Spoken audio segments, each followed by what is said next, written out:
NextGIS MOLUSCE is a free, open-source QGIS plugin for analyzing and simulating land cover change over time. MOLUSCE has a new update with a few small but practical improvements. In this video, I will quickly walk you through them. If you are new to MOLUSCE, I recommend starting with two previous videos, MOLUSCE 4 and MOLUSCE 5. Links are in the description. The main goal of this update is to make data preparation easier. MOLUSCE now includes two built-in processing tools: Prepare raster dataset for MOLUSCE and Prepare vector dataset for MOLUSCE. This video focuses mostly on these tools. Also, sample point saving has been updated. MOLUSCE now outputs sample points as temporary QGIS layer instead of shapefile. And finally, we added Qt6 support, so MOLUSCE is ready for the future QGIS 4 major release and long-term use. Now about data preparation.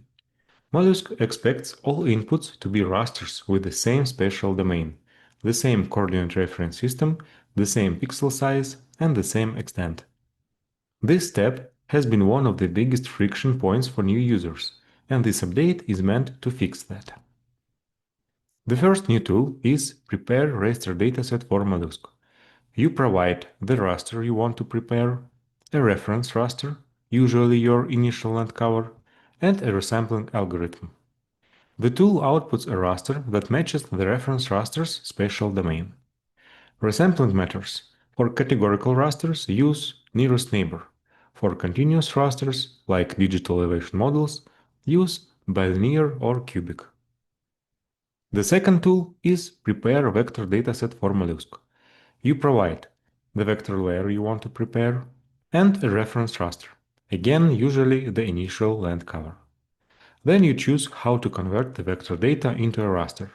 There are multiple modes. Let's look at the key ones. The first mode is Presence. In this mode, your vector layer is rasterized into a predictor raster. You can choose an attribute field to burn values into pixels or leave it empty to rasterize everything as one. And optionally, set a buffer distance to include an area around features.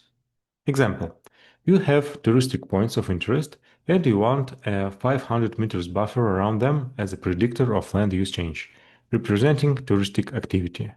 This mode produces a ready-to-use raster from your vector data. The second mode is Proximity. Here, MOLUSCE builds a distance to feature raster. Every pixel stores the distance to the nearest input feature. This type of layer is commonly used in MOLUSCE. For example, distance to roads as a proxy for anthropogenic pressure. Let's quickly run through a MOLUSCE workflow, not in full detail, but focusing on the new preparation tools. I have a compact QGIS project with two land cover rasters, digital elevation model, and a roads vector layer. Before MOLUSCE can use them, everything must match the land cover raster's spatial domain.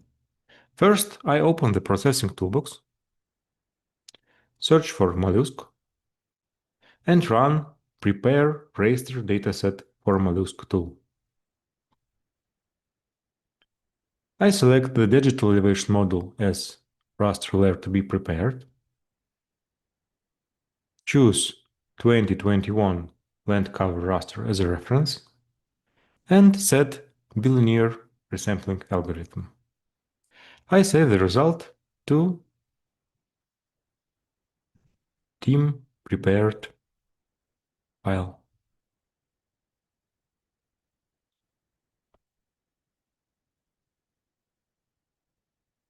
Now it matches the land cover grid.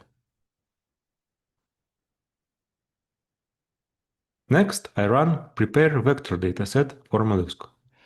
I select the roads layer, use 2021 land cover as a reference, choose Proximity mode, and save the output as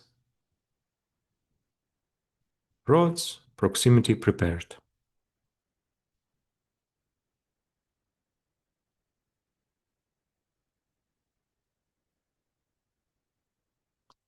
The result looks correct. we get a clean proximity raster. Now I can open MOLUSCE.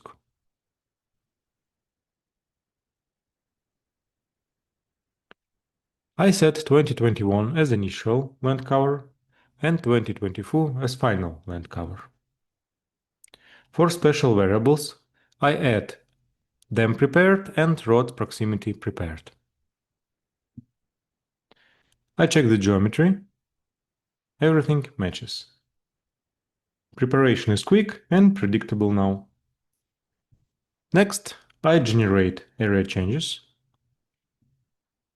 and save the change map.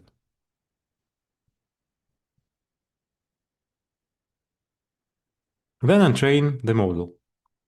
Let's use logistic regression for this simple demo. The exact model quality isn't the focus here. Now I click Save Samples button, and MOLUSCE immediately creates a temporary layer in the project. I can inspect it right away and export it to any format if needed. This is another improvement in the current release. Finally, I run the simulation.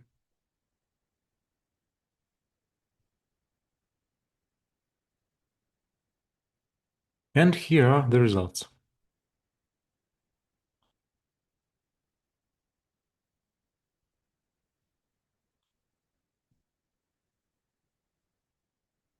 These tools make it much easier to prepare inputs and focus on the modeling itself. Thanks for watching and keep in touch with NextGIS.